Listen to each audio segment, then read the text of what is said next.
by the power of Grayskull.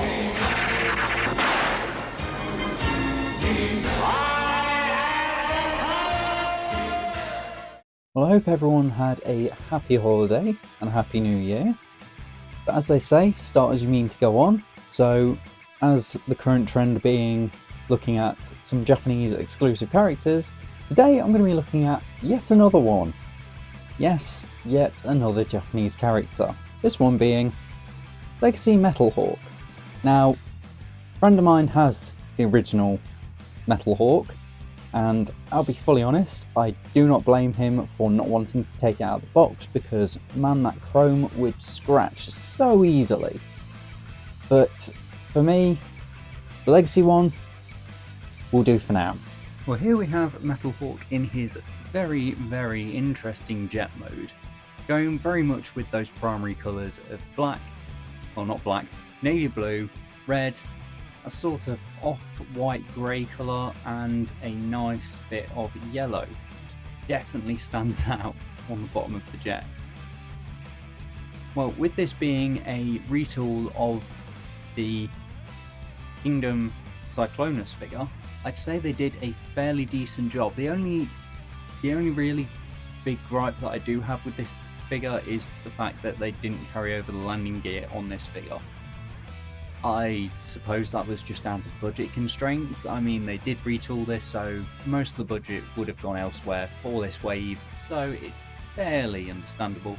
But overall, it is a very, very nice jet mode. Fairly sleek, and it is a very well done retool of that Cyclonus mold, of course, with the inverted wings being probably the main thing, the new cockpit, and just a few minor details here and there, like the thrusters on the back of the feet.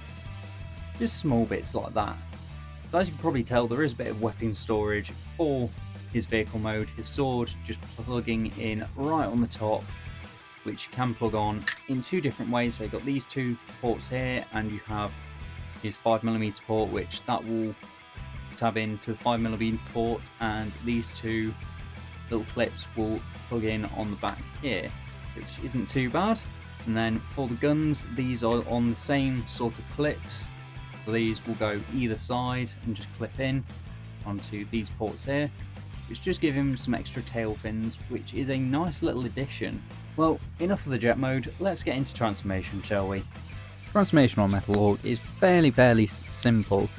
It is essentially the same transformation as Cyclonus, but with a few new twists and turns here and there.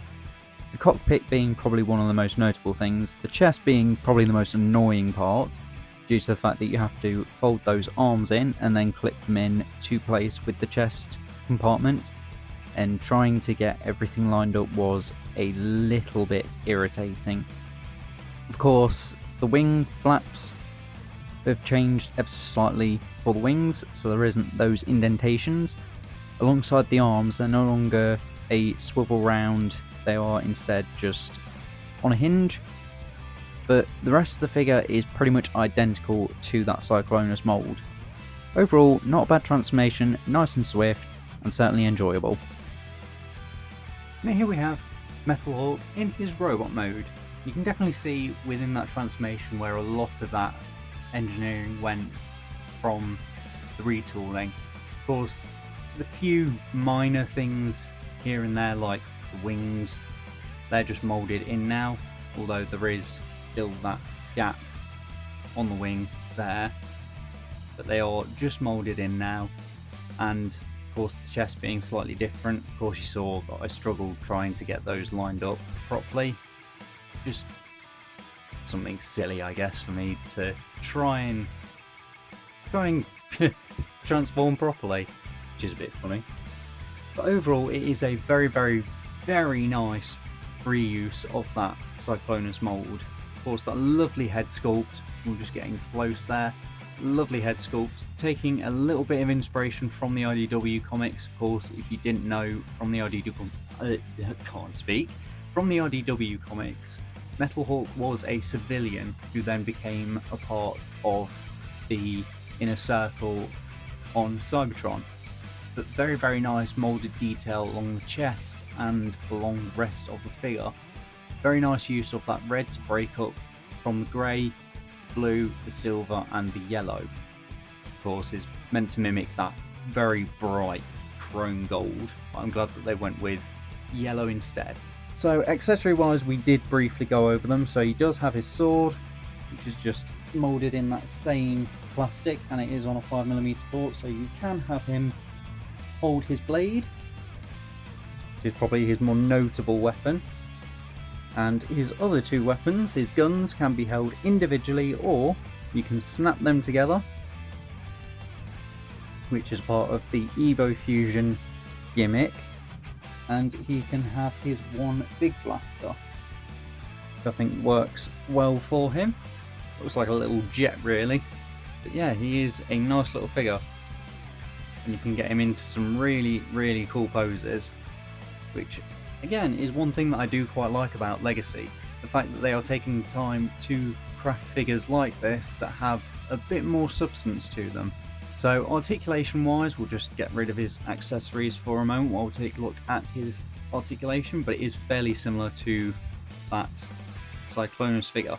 So his head is on a universal, so a little bit of up and down, along with 360, which is on a ball joint there, so you can get a little bit of a tilt on the head to make him look a bit confused. His shoulders are again on universal, so you get 360 and a nice 90 there. His bicep has got a swivel. If I can move it, there we go. It is a bit stiff.